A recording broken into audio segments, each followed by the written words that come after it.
The rain had not stopped for 3 days. It turned the airfields into swamps, the roads into rivers of red clay, and the jungle into something alive and watching. For Captain Daniel Reeves of the United States Air Force, the weather was the least of his problems. At 28,000 feet, his F-105 Thunderchief shuddered violently. Warning lights bloomed across the cockpit like sudden stars. Engine pressure, unstable. Fuel feed, fluctuating. Hydraulics, degrading. Reeves swore under his breath and tightened his grip on the stick.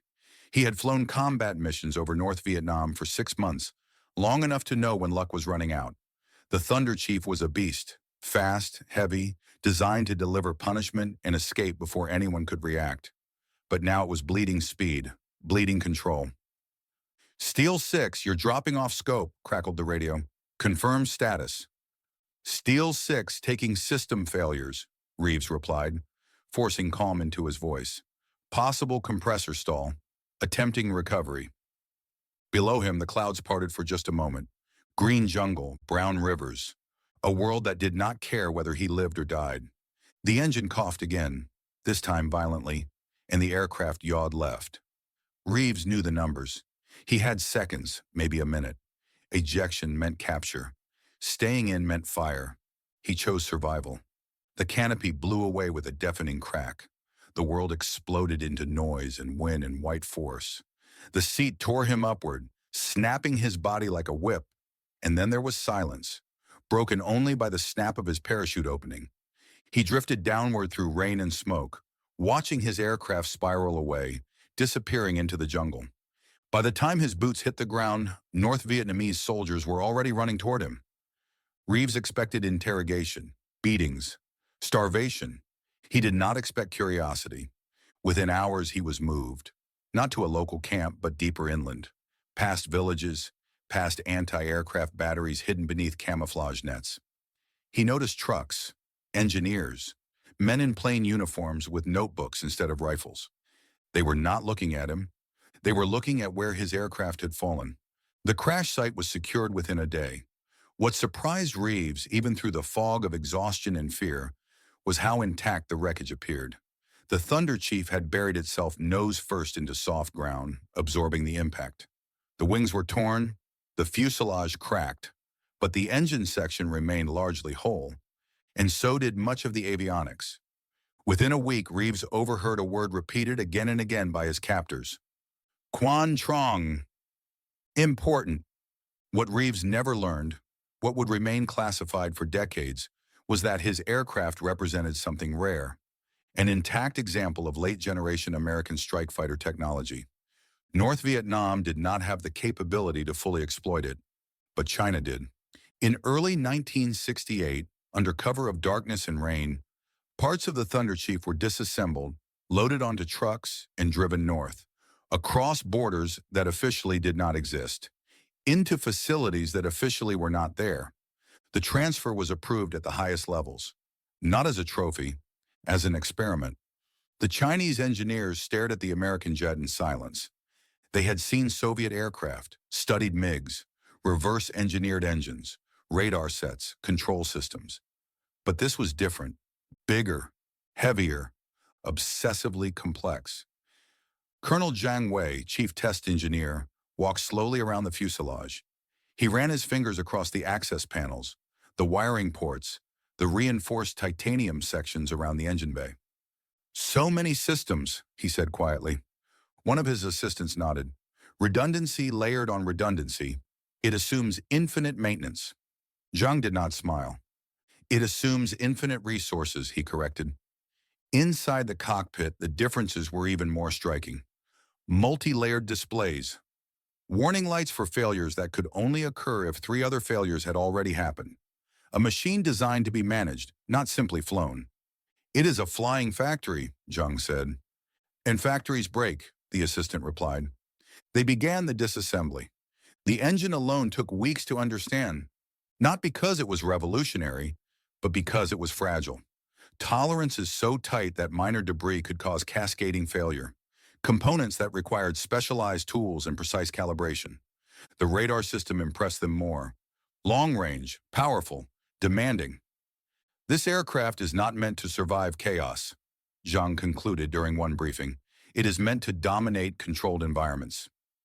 The Chinese leadership listened carefully. Then they gave their order. They did not want to copy it. They wanted to test it. Lieutenant Liu Chen was chosen carefully.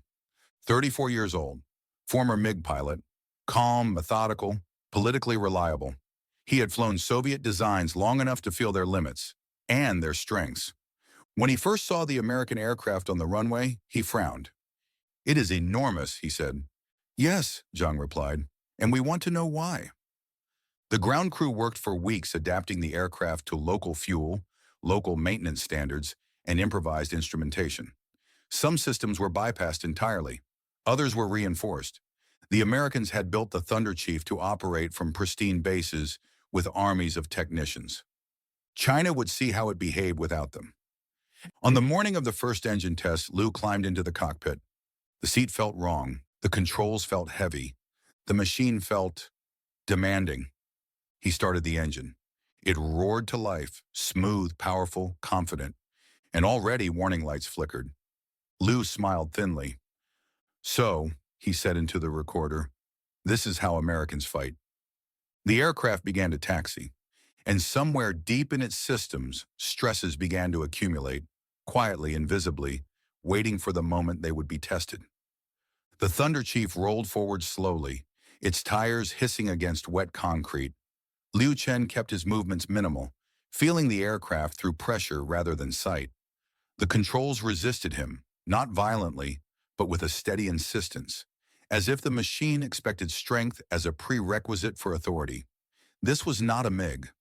Soviet aircraft responded like extensions of the body. This one responded like a negotiation. As speed increased, the vibrations grew sharper. Instruments trembled within their casings. The engine note was deep and confident, but beneath it Liu sensed tension, a kind of restrained aggression. He reached rotation speed and pulled gently. The aircraft lifted, heavy and deliberate, climbing through the low cloud layer like a loaded animal dragging itself upward. At 5,000 meters, Liu leveled off. The Thunderchief stabilized, finally seeming comfortable in the air. Speed built rapidly. The aircraft loved straight lines. It loved momentum. Acceleration came not with eagerness, but inevitability. Once committed, it did not hesitate. Liu tested a shallow turn. The aircraft protested immediately. Control forces increased. The nose lagged behind intent. It was not unstable, but it was stubborn, like a machine that preferred orders written in advance rather than instinctive corrections. Liu imagined this aircraft in a chaotic dogfight and frowned. "This is not a knife," he said into the recorder. "It is a hammer." On the ground, Zhang Wei listened in silence as telemetry streamed in. Engineers tracked temperatures, stresses, micro-failures beginning to form where materials met expectation. The Thunderchief was performing within parameters. That, Zhang knew, was not the same as performing well. Liu pushed the aircraft faster. At transonic speed, the Thunderchief revealed its purpose. Shock waves formed cleanly. Control smoothed out. The airframe felt solid, confident, almost arrogant. This was where American engineers had wanted it to live. High, fast, controlled, supported by radar, tankers, command centers, layers of coordination stretching across continents. Liu reduced throttle abruptly. The response was immediate and unpleasant. The aircraft destabilized, nose hunting, warning lights flashing again. It did not like uncertainty. It did not like improvisation. "Fuel flow irregular," Liu reported. "Engine response delayed." Zhang made a note. He had expected this. After 40 minutes, Liu brought the aircraft back. The landing was harsh. The suspension groaned. Ground crew rushed forward the moment the engine cut, already noting leaks, heat discoloration, components that had endured stress they were not designed to endure repeatedly. That night, Zhang convened his team. "The aircraft is powerful," one engineer said. "Its radar and strike capability exceed anything we operate." "And how long can it operate like this?" Zhang asked. No one answered. They dismantled sections over the next weeks. Microscopic cracks appeared where none should have formed. Systems dependent on perfect calibration drifted after only a few cycles. The Thunderchief was not failing catastrophically. It was aging rapidly. American aircraft assumed time, Zhang concluded. Time to repair, time to replace, time to resupply. He looked at the Thunderchief's exposed engine, its intricate pathways, its unforgiving tolerances. We do not fight wars of time, he said. We fight wars of endurance. Meanwhile, far to the south, Captain Daniel Reeves sat in a cell, unaware that his aircraft was being dissected not as a weapon, but as a philosophy. His interrogations had slowed. Questions turned from tactics to engineering, from procedures to assumptions. How many men maintain your aircraft? One officer asked. Reeves hesitated. Depends. Dozens. Sometimes more. The officer nodded as if confirming a theory. And if they are unavailable? Reeves said nothing. Back in Shenyang, Liu flew the Thunderchief again. And again. Each flight revealed the same pattern. Exceptional performance in ideal conditions. Rapid degradation when those conditions were denied. By the sixth flight, an engine component failed outright. Not dramatically, quietly. A fracture propagated until it reached a point where physics refused compromise. They grounded the aircraft. Zhang wrote his assessment late into the night. He did not frame it as criticism. He framed it as observation. The American aircraft was not inferior. It was precise. It was optimized. It was brilliant within its assumptions. But those assumptions were brittle. He compared it to the MiG-17 and MiG-21s they operated. Cruder, slower, less capable on paper, but forgiving, adaptable, repairable with limited tools and exhausted men. The American aircraft is designed to win, Zhang wrote. The Soviet aircraft is designed to continue. Weeks later, representatives from Beijing arrived. They walked around the Thunderchief without awe. They asked practical questions. How many hours before major overhaul? How many skilled technicians per aircraft? How many unique components? Zhang answered honestly. The decision was swift. The Thunderchief would not be copied. Its lessons, however, would be absorbed. They ordered Liu to fly one final comparative test, MiG versus American jet, flown on the same day, under the same degraded maintenance conditions. The result was decisive. The MiG was tired, scarred, leaking oil. It still flew. The Thunderchief did not. When the final report reached senior leadership, one sentence was underlined twice. Superiority without resilience is a temporary advantage. The aircraft was dismantled fully soon after. Components were shipped to laboratories. Some disappeared into classified programs. Others were quietly scrapped. Captain Reeves would be released years later, thin, older, carrying memories he would never fully explain. He would never know that his aircraft had shaped decisions far beyond his war, influencing design doctrines, strategic thinking, and an unspoken conclusion shared by those who had studied it closely.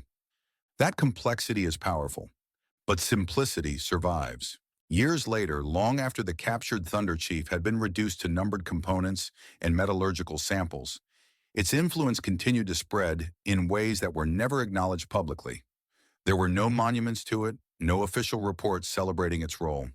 It existed only as an absence, a set of quiet decisions that shaped what came next. Zhang Wei retired without ceremony. Officially, he had simply reached the end of his service. Unofficially, his conclusions had already been absorbed. He began teaching at a research institute whose purpose was deliberately vague. His students never heard the words United States or Vietnam spoken aloud in his lectures. Yet the lessons were unmistakable. He taught them to distrust machines that demanded perfect conditions. He spoke of tolerance not as a moral concept, but as an engineering requirement. Systems, he insisted, must expect misuse, fatigue, ignorance, and still function. Any design that required brilliance from its operators was already compromised. He often returned to the same idea, phrased differently each time. A machine is not tested in the laboratory. It is tested when everything around it collapses. Liu Chen remained in active service well into the next decade. He flew newer aircraft, some more advanced, some merely refined. None left the same impression. In personal journals, never intended for review, he wrote that the American jet had felt like a promise that demanded constant repayment. It was powerful, precise, and intolerant of deviation. When conditions were ideal, it rewarded the pilot with dominance. When they were not, it punished him without hesitation. He contrasted this with the aircraft he trusted most.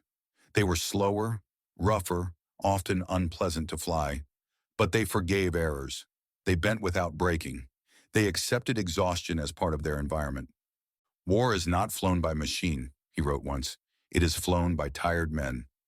Far away, Daniel Reeves returned home to a country that had learned to compartmentalize its wars. He was debriefed, thanked, and gradually forgotten. He never learned what became of his aircraft, only that it had not been recovered by his own side. That knowledge unsettled him more than captivity ever had. The idea that his machine had continued its life elsewhere, examined by other hands, judged by other standards. In later years, when asked about the Thunderchief, he described it as strong, fast, unforgiving. He praised its power, its reach, its ability to strike and escape. He did not criticize it, but those who listened carefully noticed that he spoke of it as one speaks of a talented but fragile companion. He never said this aloud, but he understood it intuitively. The aircraft had been built for a world where certainty was assumed, where air superiority was layered, logistics unbroken, and failure exceptional. Vietnam had been none of those things. As the decades passed, analysts in the West began noticing patterns. Chinese aircraft did not chase extremes. They avoided overly integrated systems. They favored redundancy through simplicity rather than duplication through complexity. Western assessments describe them as conservative, behind, inefficient. Yet in exercises and conflicts, they proved stubbornly reliable. They did not fail spectacularly. They simply continued. The Thunderchief had not been copied, not even in fragments. Its radar philosophy, its engine architecture, its avionics layout were studied and discarded. What remained was subtler, an understanding that technological superiority decays faster than logistical certainty, that the most dangerous failure is not destruction, but dependence. In one final unpublished note discovered years later among Zhang Wei's personal papers, a single paragraph stood out. It had no date, no recipient. A weapon reflects the confidence of the society that builds it. When that confidence assumes order, the weapon becomes fragile. When it assumes disorder, the weapon becomes resilient. War does not reward those who assume. The Thunderchief had assumed. It had assumed trained crews, constant support, uninterrupted supply. It had assumed that the sky would remain a controlled environment. In doing so, it had revealed the boundary between dominance and endurance. Its legacy was not found in museums or archives. It lived instead in restraint, in aircraft that chose reliability over brilliance, in designs that expected damage, neglect, and improvisation, in machines that accepted that war is never ideal and never fair. The American aircraft had been built to win decisively.